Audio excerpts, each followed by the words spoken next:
نہ ہی تم میں سے کوئی کسی دوسرے کی غیبت کرے۔ اب غیبت کیا ہے؟ کسی شخص کی غیر موجودگی میں اس کی کوئی برائی بیان کرنا، یہ غیبت ہے۔ یہ ہے اس کی ٹیکنیکل ڈیفینیشن۔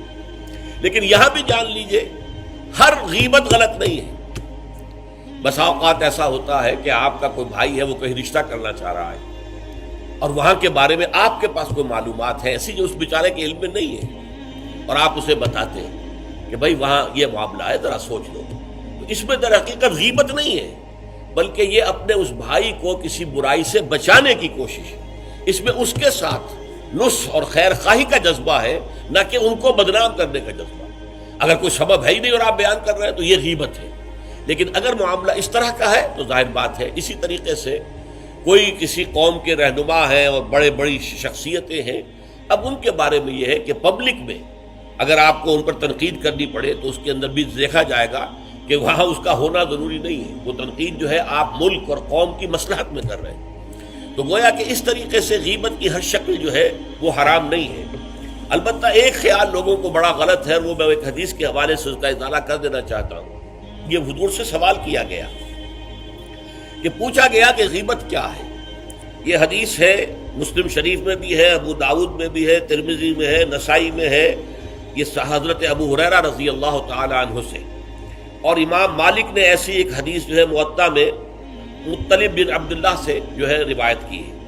حضور سے پوچھا گیا کہ غیبت کیا ہے، آپ نے فرمایا ذکرو کا اخاک بما یکرہ، تمہارا اپنے بھائی کا تذکرہ کرنا کسی ایسے اعتبار سے جو اسے ناپسند ہو۔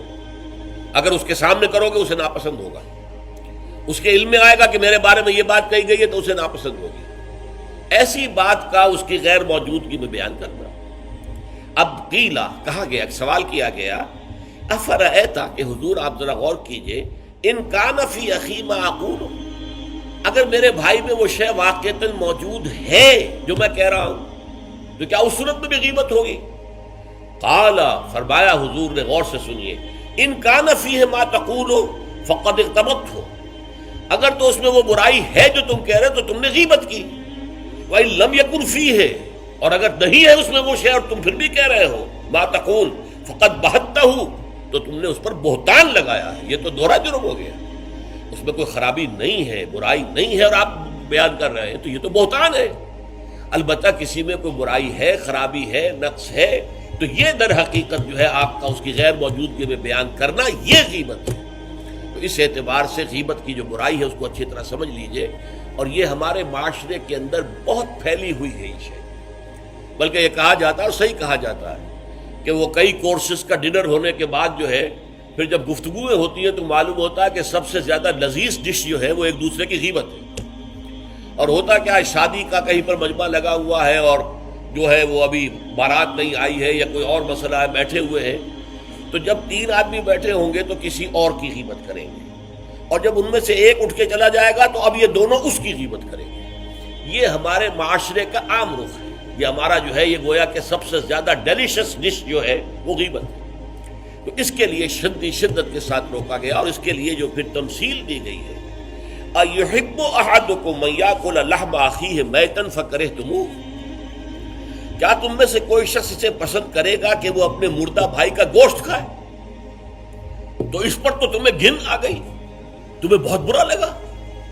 کوئی شخص گوارا کرے گا کہ اپنے مردہ بھائی کا گوشت کھائے؟ لیکن سوچئے کہ ایسی تمثیل کیوں دی گئی؟ یہ اللہ کا کلام ہے، بغیر کسی ربط کے تمثیل اور تشبیہ جو ہوتی ہے کسی ربط کی بنیاد پر ہوتی ہے نا، ورنہ تشبیہ اور تمثیل کا فائدہ کیا ہوا؟ ربط کیا ہے؟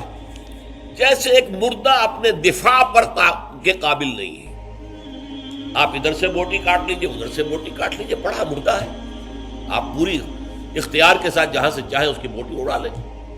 اگر وہ زندہ ہو تو وہ ہاتھ لگانے دے گا آپ کو جسم کے اپنے کسی حصے کو۔ بعین ہی یہ معاملہ ہے، آپ کا بھائی موجود نہیں ہے اور آپ اس کی عزت پر حملہ کر رہے ہیں، مانوی شخصیت پر حملہ ہے۔ اس جسم کی نسبت مانوی شخصیت زیادہ قیمتی ہے، زیادہ اہم ہے۔ آپ اس کی مانوی شخصیت پر، اس کی عزت پر حملہ کر رہے ہیں، اور وہ قادر نہیں ہے دفاع کرنے پر۔ اگر وہ ہوتا ہم بات کرتے، اور یہ چیز پسندیدہ ہے، اگر آپ پبلک کے اندر اس کے منہ پر کہیے بات تو معلوم ہوگا بلکہ اس میں جو پسندیدہ ترین بات ہے وہ یہ ہے کہ کسی بھائی کا کوئی عیب ہے، علیحدگی میں جا کر بتاؤ بھائی تمہارے اندر مجھے یہ نقص نظر آ رہا ہے، برا نہ ماننا، میں نے تمہاری اصلاح کے لیے کہا ہے، مجھے تم سے کوئی قد نہیں ہے، دشمنی نہیں ہے۔ یہ نہایت پسندیدہ بات ہے۔ اس کو کہا گیا المسلم و مرۃ المسلم، ایک مسلمان دوسرے مسلمان کے لیے آئینے کے مانند ہے۔ جیسے آپ آئینہ دیکھتے دیکھتے نہیں یہاں کوئی داغ لگا ہوا دھبا لگا ہوا، آپ اسے دھو دیتے، ہٹا دیتے، اسی طریقے سے ایک مسلمان کو اپنے مسلمان بھائی کے لیے آئینے کے مانند ہونا چاہیے کہ وہ اسے اس کی خرابیوں پر، اس کی برائیوں پر مطلع کر دے۔ لیکن یہ اطلاع جو ہے یہ ہوگی خلوص کی بنیاد پر، خیر خواہی کی بنیاد پر، اسے ذلیل کرنے کے لیے نہیں، اسے بدنام کرنے کے لیے نہیں، بلکہ یہ کہ اس کے سامنے علیحدگی میں، تنہائی میں بات کی جائے۔ البتہ اس کی غیر موجودگی میں بات کی جائے وہ غیبت ہے، اور وہ بالکل صحیح تمثیل ہے جو قرآن نے استعمال کی ہے، صحیح ترین تمثیل۔ اَيُحِبُّ أَحَدُكُمْ أَن يَأْكُلَ لَحْمَ أَخِيهِ مَيْتًا فَكَرِهْتُمُوهُ، کیا تم میں سے کوئی شخص پسند کرے گا اپنے مردہ بھائی کا گوشت کھائے؟ بالکل اسی طریقے سے وہ تمہارا بھائی جو محفل میں نہیں ہے، وہ اپنی عزت کے دفاع پر قادر نہیں ہے۔ اگر وہ ہوتا تو کہتا بھائی آپ غلط کہہ رہے ہیں، آپ کو مغالطہ ہوا ہے، بات یوں نہیں تھی یوں تھی، کوئی ایکسپلین کرتا، کوئی اپنا دفاع کرتا، کوئی اپنی شخصیت کا، اپنی عزت کا تحفظ کرتا، لیکن وہاں نہیں ہے وہ تو اپنے تحفظ پر قادر نہیں ہے۔ لہذا یہ غیبت در حقیقت معنوی سطح پر وہی شے ہے جو مادی سطح پر کسی مردہ بھائی کا گوشت کھانا ہے۔ فَكَرِهْتُمُوهُ، یہ تو تمہیں بہت برا لگا یہ بات۔ بلکہ اکثر لوگ کہیں گے کہ ایسی مثالیں جو ہیں، کیا ماذا اراد اللہ بہذا مسئلہ، ایسی تمثیل دینا، کہیں گدھے کی تمثیل دی گئی ہے قرآن مجید میں، وہ یہودی جن کے اوپر تورات کا تو بار تو لدا ہوا ہے، تورات پر عمل نہیں کرتے، تو ان کی مثال کیا ہے؟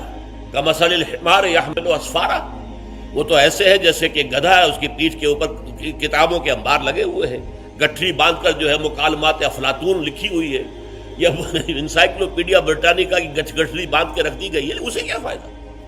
اسی طرح سورہ اعراف میں کتے کی مثال دی گئی ہے، کہیں بچھڑ کی مثال دی گئی ہے، کہیں بکری کی مثال دی گئی ہے۔ تو مثالیں جو ہوتی ہیں وہ معنوی ربط کے اعتبار سے ہوتی ہیں، یہ نہیں دیکھا جاتا کس چیز کی مثال دی جا رہی ہے، جس چیز کے لیے مثال دی جا رہی ہے، مشبہ لہو اور مشبہ بہی، کس چیز کے ساتھ تشبیہ دی جا رہی ہے، کس لیے دی جا رہی ہے۔ اَيُحِبُّ أَحَدُكُمْ أَن يَأْكُلَ لَحْمَ أَخِيهِ مَيْتًا فَكَرِهْتُمُوهُ وَاتَّقُوا اللَّهَ، اللہ کا تقوی اختیار کرو، اس لیے کہ سارے احکام کی روح جو ہے وہ تقوی ہے۔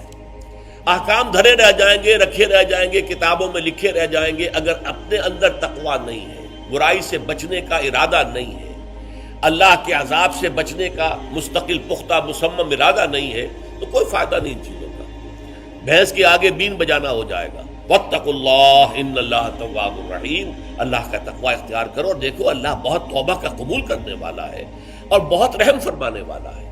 تو دیکھو اگر تمہارے سے یہ خطائیں ہو رہی ہیں، تمہاری شخصیت کے اندر اگر یہ خرابیاں ہیں، تم ان برائیوں کے عادی ہو، تو ان سے اپنے آپ کو پاک کرو، صاف کرو، توبہ کرو، اور اس میں امید دلا دی کہ اللہ تعالیٰ بہت توبہ کو قبول فرمانے والا اور رحم فرمانے والا ہے۔